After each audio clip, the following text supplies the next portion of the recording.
What's going on, everybody? Welcome to another brand new installment of Renegades Reviews, exclusively here as always on the Casa D18 Studios channel.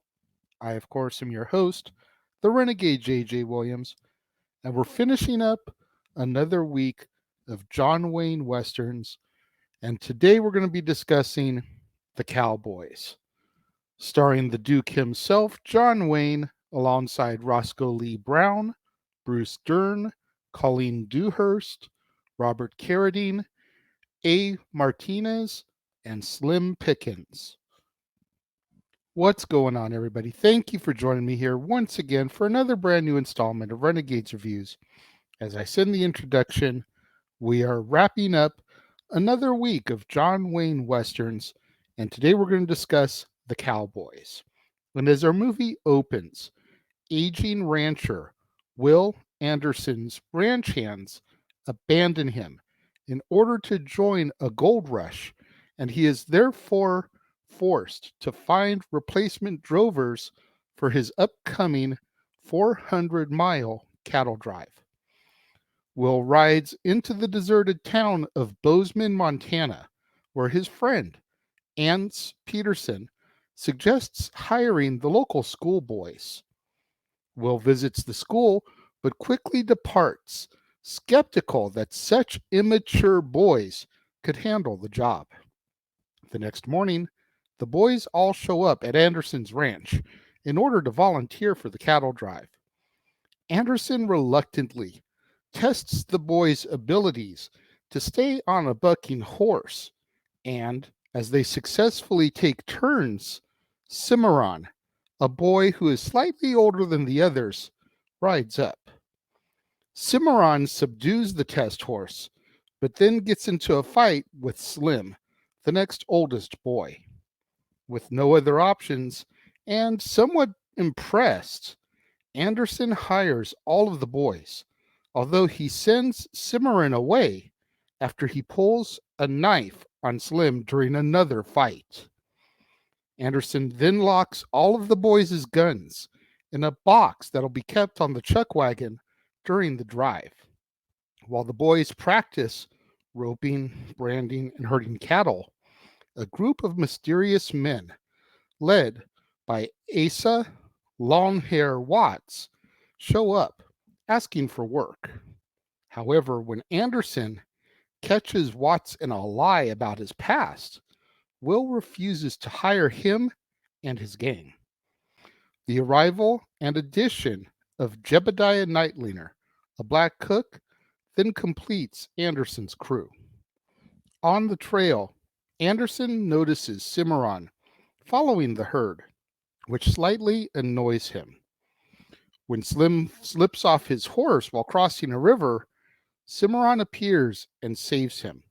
So Anderson decides to let Cimarron join the drive. Slowly, the boys become good cowhands, impressing both Anderson and Nightlinger. One day, Dan, a boy who wears glasses, is chasing a stray horse when he stumbles upon Watts and his gang of cattle rustlers. Watts reveals that he has been trailing the herd the entire time, releases Dan, but he threatens to slit the boy's throat if he says anything to Anderson. Dan is then reluctant to go on watch that night, but Anderson, who thinks the boy is just afraid of the dark, convinces him to do his duty. Dan drops his glasses off of a cliff overlooking the cattle, and Charlie, another one of the boys, falls off his horse and is trampled to death when he goes to get them. Soon after, the chuck wagon throws a wheel. While the others continue on, Nightlinger and a boy named Homer hang back in order to handle the repairs. Seeing this, Watts and his gang come out of hiding, and they begin to openly parallel the herd. Anderson sends another boy named Weedy back to tell Nightlinger to rejoin the herd as soon as possible, and then gathers the remaining boys together. Now, in order to prevent them from being harmed, Anderson tells the boys to act like boys rather than the men that they are turning into when the rustlers approach that evening. Dan then tells Anderson that he knew that Watts had been following them, but he was too scared to tell, and Anderson comforts the boy. After dark, Watts and his gang surround Anderson and the boys in their camp. They deliver a battered Wheatie, and Watts forces Anderson to surrender his gun and begins to taunt Dan. Anderson finally intervenes when Wash crushes Dan's glasses, and a brutal fist fight ensues between Anderson and Watts, with Anderson coming out on top. He tells the boys to get ready to leave, and he starts to walk away, ignoring Watts's calls to stop. Watts wings Anderson in both arms and leg before shooting him twice in the torso. The boys remain passive as instructed, and the rustlers steal the herd. In the morning, Nightliner and Homer rejoin the group and find the boys tending to Anderson, who is near death. Anderson instructs Nightliner to take the boys home, and in his final moments tells the boys how proud he is of them. Following Anderson's burial, the boys overpower Nightliner, and they seize the box of firearms stored in the chuck wagon, planning to avenge Anderson's death and finish the cattle drive. When they catch up to the rustlers, Nightliner offers to help the boys make a plan. The boys silently kill 3 of the outlaws and then use Nightliner to draw Watts and the rest of his gang into an ambush. Riding in among a stampede of horses, the boys kill all of the rustlers except for Watts, whom they find pinned underneath his horse, with a foot entangled in a rope. Rather than kill him outright, Dan cuts the reins so that the horse can get up. Cimarron then spooks it with a shot, sending Watts to be dragged to death. Once the boys complete the drive to Belforche, South Dakota, and sell the cattle, they have a stonemason carve a gravestone with Anderson's name.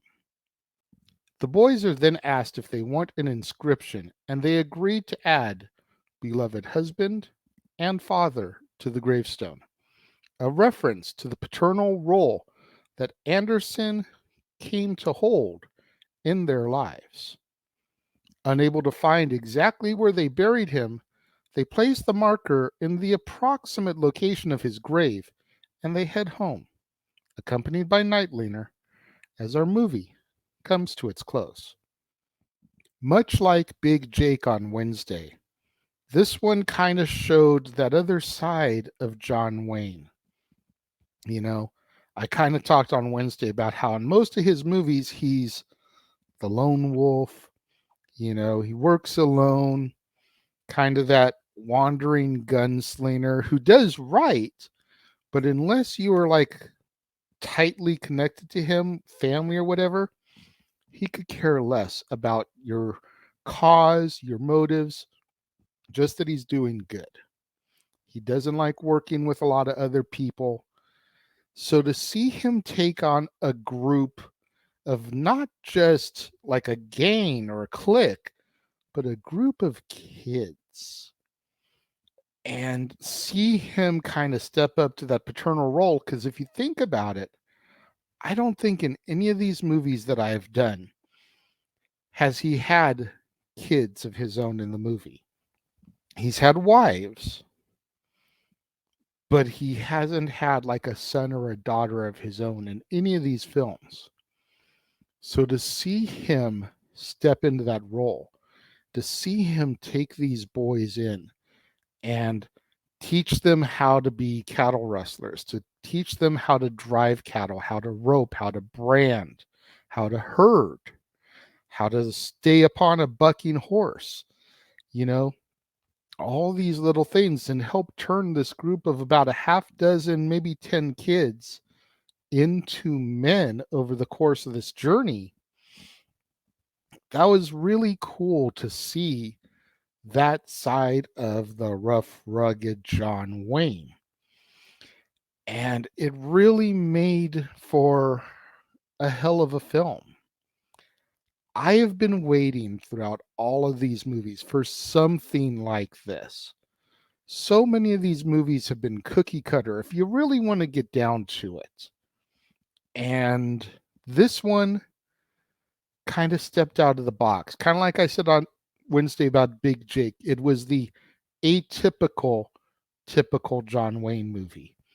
Because while John Wayne was still Mr. Rugged and rough and sour and kind of ornery, there was that softer side to him once he took these kids on, and it exuded, and the chemistry between Wayne and the kids was just undeniable.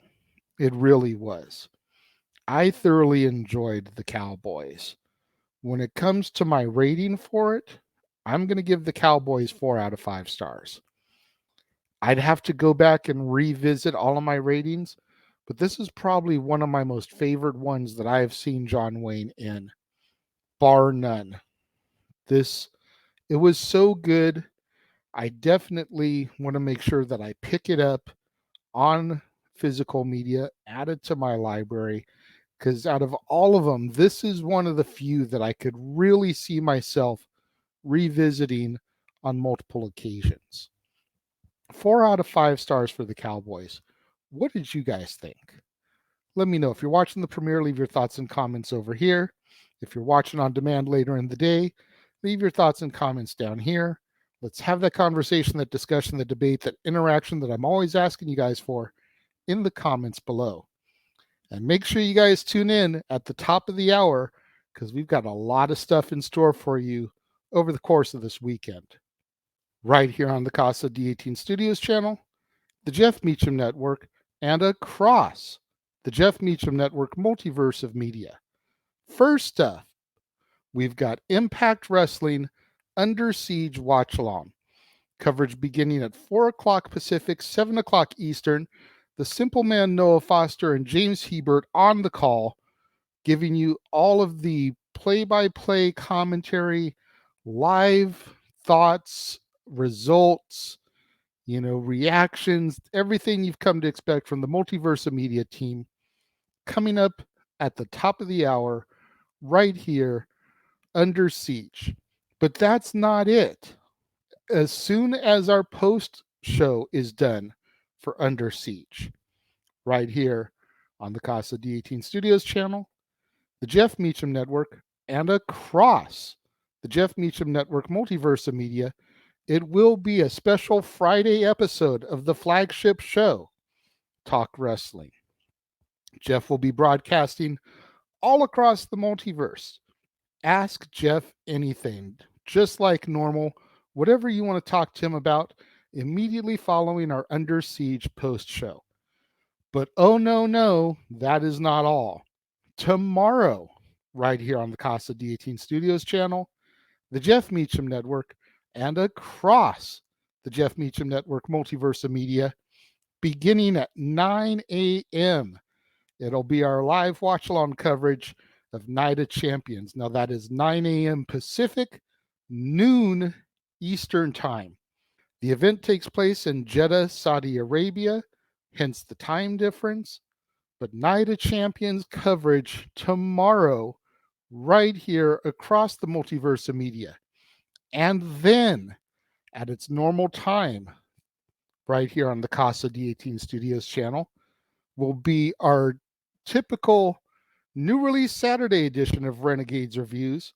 And I will be discussing Jennifer Lopez in The Mother, a Netflix original film.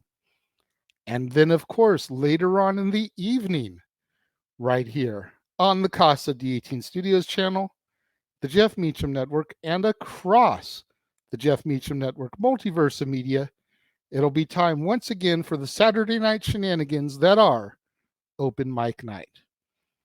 Make sure you guys stay tuned across the entire multiverse of media for all of that coverage coming up in the next 24 plus hours. You don't want to miss out on any of that coverage right here on the Casa D18 Studios channel, the Jeff Meacham Network, across the Jeff Meacham Network multiverse of media. Under Siege, Night of Champions, Talk Wrestling, Open Mic Night, New Release Saturday, and so much more still in store for you the rest of this month. So make sure you smash that like button, make sure you're subscribed, make sure that notification bell is turned on so you don't miss out anytime a video drops right here on the Casa D18 Studios channel or anytime we go live. As is the case with Stat Boy Sports Bar, Open Mic Night, pay-per-view PLE watch-along coverage, etc.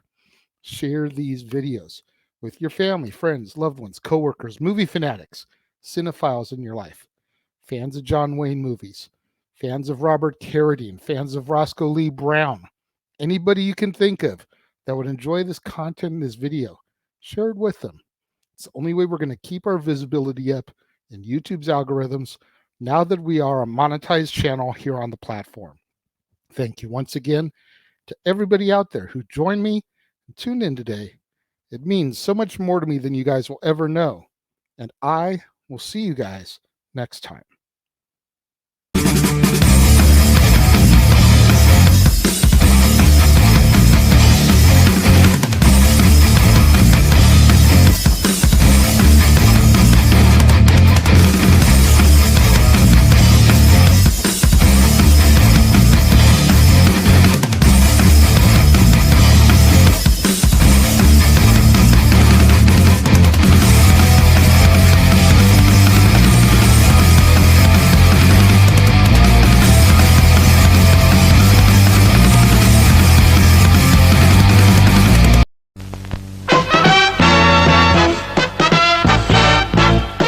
And now, preview time.